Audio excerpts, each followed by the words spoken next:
The book Public Opinion by Walter Lippman, published in 1922. It's a very pivotal book to read because it tells you a lot about the power of mass media, which ultimately is the hoax-lie system.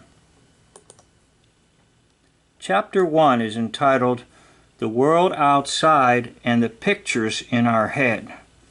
Now, that's a very important concept to understand, is that our thinking is based on the visual, the pictures. Keep in mind this book is published in 1922. So he begins the book by talking about an island out far away where the French and the Germans are dwelling as neighbors, and it takes 6 weeks to get communication. And upon the arrival of a boat, the French and the Germans are told that they are at war with one another. So they had a peaceful coexistence, and it took 6 weeks to get the news, and then all of a sudden their pictures of one another changed. And I think that's what Lippman's trying to get at, is the pictures that we have in our head of the world around us.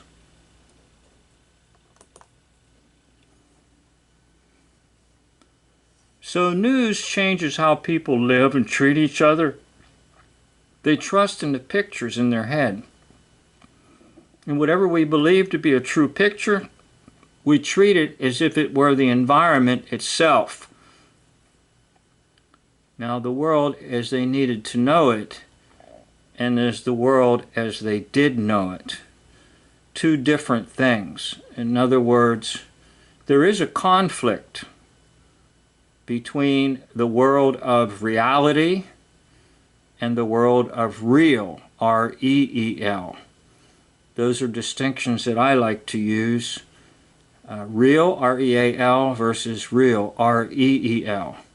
So the real, R-E-E-L, or the film reel, are the pictures that are in your head. And remember that the hoax-lie system, the mass media, can create those pictures in your head. Now he quotes St. Ambrose, who in 389 wrote about the prisoner in Plato's cave. And that's a very important analogy to understand. In fact, I have 2 channels on that topic: Plato's Cave Visited, Plato's Cave Revisited. And the one escapes, and he realizes that they've been shown shadows on the wall. But when he confronts the individuals who are still chained, they refuse to believe him and refuse to accept his version or his pictures of reality. So basically, Plato is saying, in the same vein as Lippman, that there are pictures created for us. And when we sit there passively and watch those pictures, that becomes our reality. Interestingly enough, he immediately jumps into talking about the earth and the shape of the earth, and how the Bible tells us in Job 26:7, God hung the earth upon nothing. And later on, 150 years later, a monk by the name of Comas will pick up on this. So Comas will write, will write a Christian topography, and a topography is a map, and a map of what the earth was like. And he based it on the Holy Scriptures. And he said that basically the earth is flat, and it's a parallelogram twice as broad as east to west as north to south. And in the parallelogram there were 2 earths. The one earth is the earth that was inhabited by Noah before the flood. So in a sense, in this man's understanding, that particular earth perished, and there is another earth that emerged, and that is the earth that Noah got to. So in other words, Noah left the earth that was doomed, and Noah went to a different earth. Now again, that comes from this man here, Cosmos. So Noah basically sails away from all the destruction, sails away from all the evil people, and he mentions in his topography that there's a high mountain and that the sun and the moon evolve around the high mountain. And that is absolutely true. The universe is geocentric, not heliocentric. In other words, yes, the sun and the moon and the stars evolve around us. We're not evolving around the sun. That's heliocentrism. We are geocentric. So yes, this is a correct analysis, and the sun is behind the mountain, means it's night, and the sky is kind of like glued to the outer edges of the earth. Now again, that comes from that individual's topography, Cosmos. So what I did was I took page 10 from Lippman's book, and I put it on the screen, and I'll pause there for just a few seconds. If you want to pause your camera and read the text itself, it's from page 10.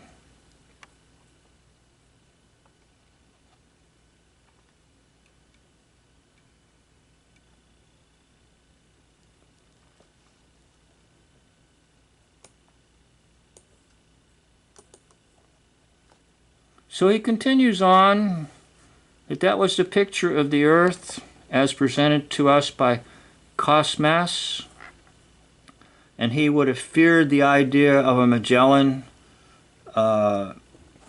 traveling the waters and exploring the earth. And he talks about the aviator, I guess it was a balloon aviator, that went up 7 miles high in the balloon. So he's saying that all the scientific stuff kind of clashes with the topography that was presented. Now it's interesting that in 1922 he's bringing all of this up because we're talking about it right now. And it was never something I talked about ever because we were just told certain things in educational system. So what happens to people is they become like a scene in the play of Hamlet, whereby you assume something but it's false. And he talks about Hamlet stabbing Polonius, the king, behind the curtain, thinking it was the king, but it really wasn't. So a lot of times that's what happens to us because of the deception of this system. So great men are known to the public as, and this is his quotation, fictitious personalities. No man is a hero to his valet. Now that means a valet knows the truth, that they're just a bag of wind. They're just a facade. They're just fake. But the royal personages are, of course, constructed personalities. So he's telling you that basically even the whole royal system is, they're just a bunch of actors playing out roles and parts. So there's two distinctive personalities or persona that emerge, and that is the public persona and then of course the private persona.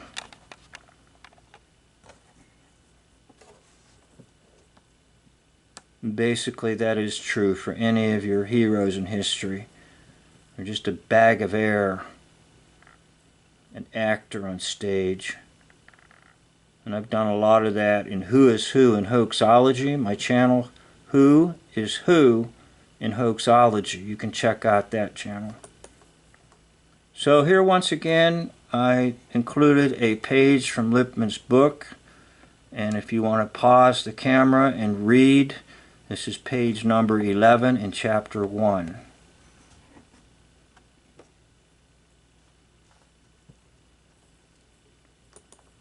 Now he cites an example of the big French hero Joffre, who was called the savior of the world in World War I. He was showered with all these gifts. He's trying to tell us about the fraud that goes on in war hoaxing. He's not a hero. So if you're interested, I downloaded this information so you could understand who he's talking about from World War I, who is in charge of the Western Front.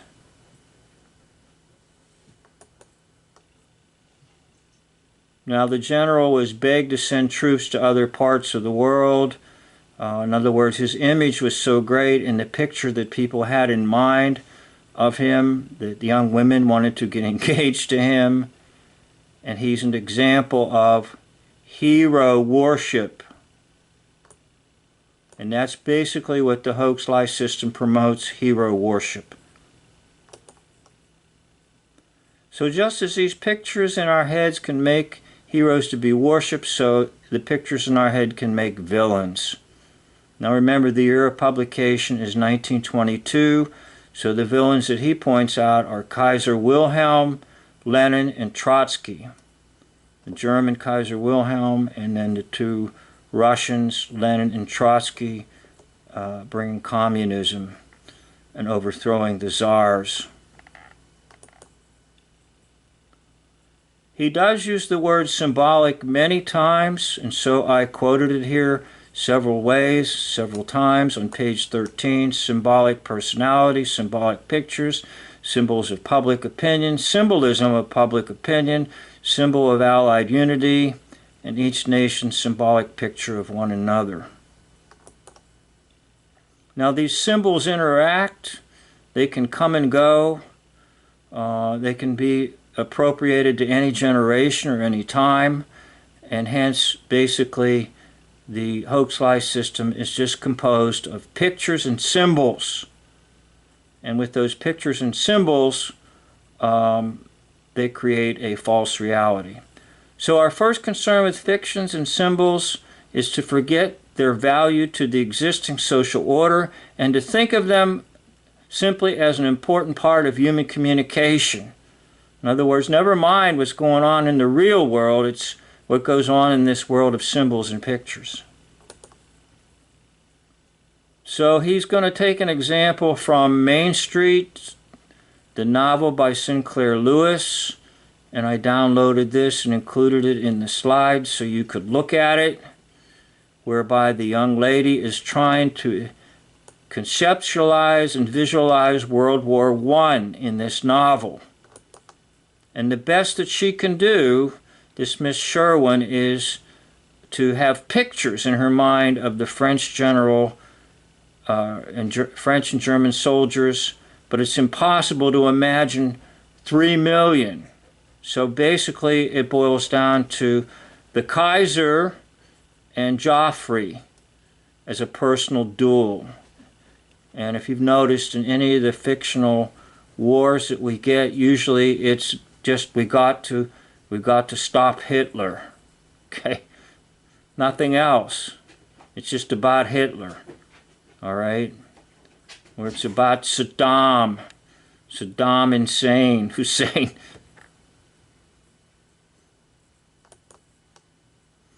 The French general is aware of this concept, and the French general was going to be photographed for publicity, and there were no maps on the wall, and that was bothersome because any famous general needs maps on the wall. So to enhance the image of war and a war hero, they included maps for the photographs. The only feeling anyone can have about an event he does not experience is the feeling aroused by the mental image of that event. In other words, it's the pictures, the symbols. The war furnished opportunities for a false reality to emerge in the minds of people due to the pictures in their heads. No, that's my words, not Lippman's.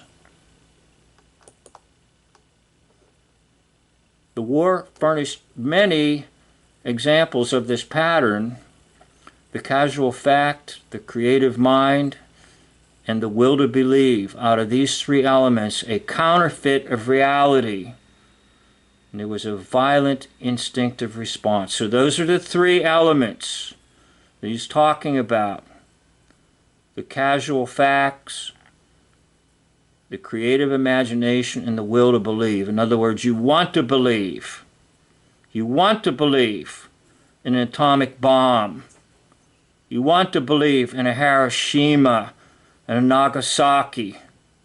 You want to believe, but it's basically totally fiction. So here we are. Again, I took a page out of the book and I allowed you to be able to read it. If you want to pause the camera and read it, it's page number 15.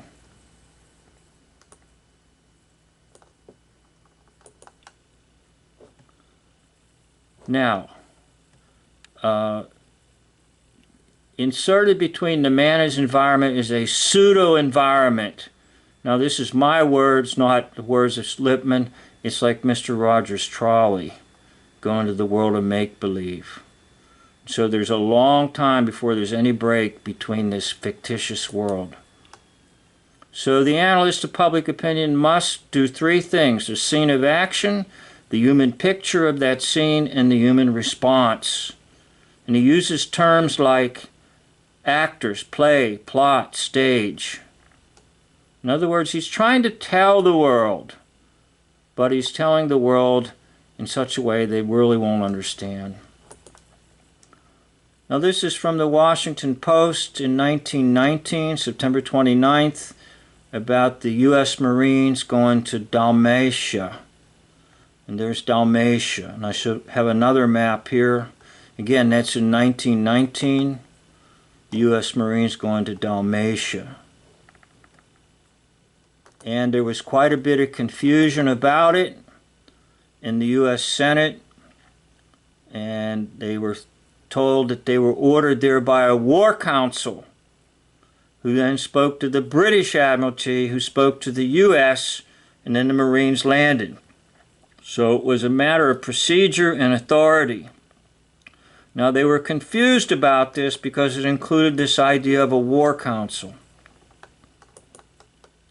So the senators launched an investigation, and the orders never came from a war council, but this was just about trying to stop the League of Nations, because the League of Nations was wanting to get hold and form kind of an international ruling of the earth, kind of like the modern United Nations. And this was the forerunner of the United Nations. But obviously it failed and didn't take hold. So it was said in the book that this was started to try to eliminate the idea of a League of Nations, to intentionally get people upset. But the truth was, it was the Italian government that requested it, and it came to the U.S., and the U.S. did it, and there was no war council over the U.S. Marine Corps. So if you want to look it up, here's a reference for you. You can go to this site, American Naval Mission in the Adriatic, and he talks a little bit about that incident. Now, it was a rumor started to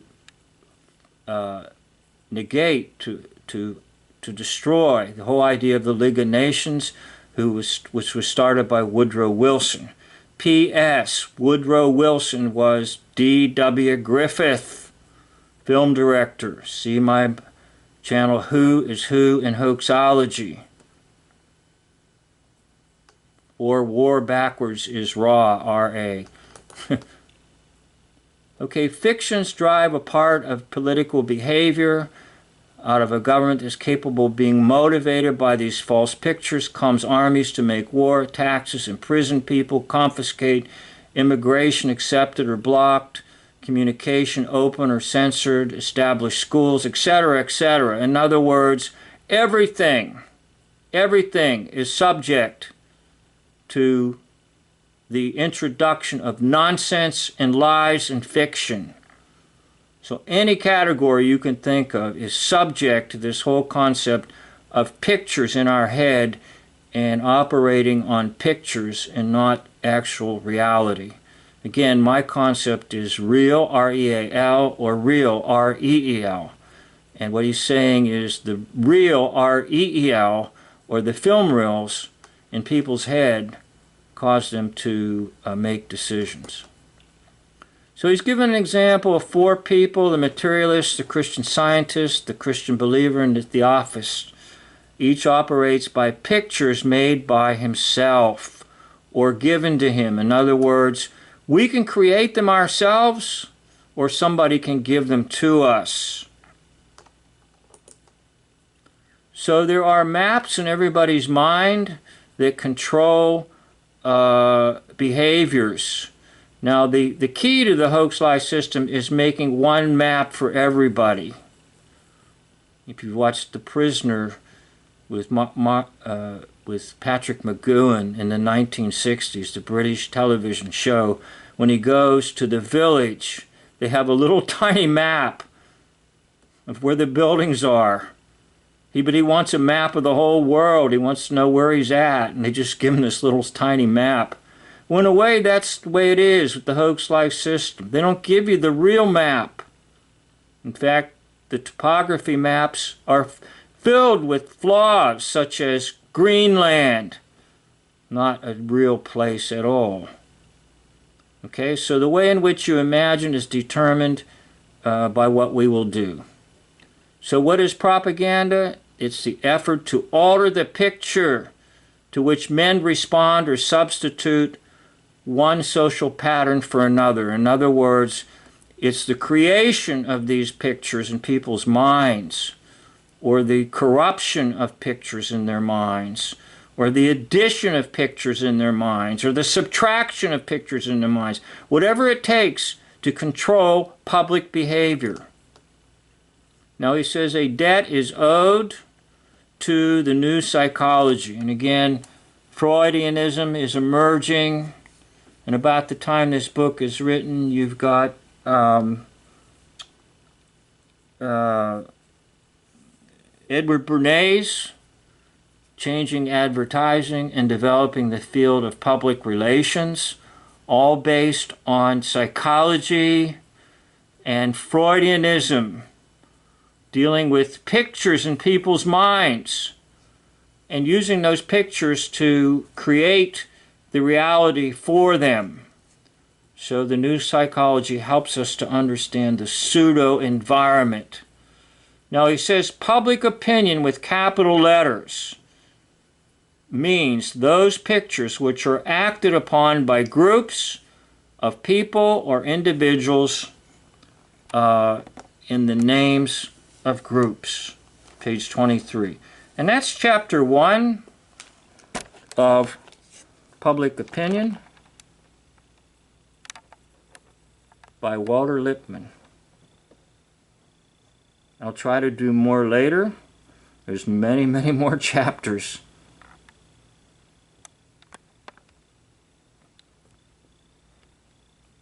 I'd like to thank you for watching. End of video.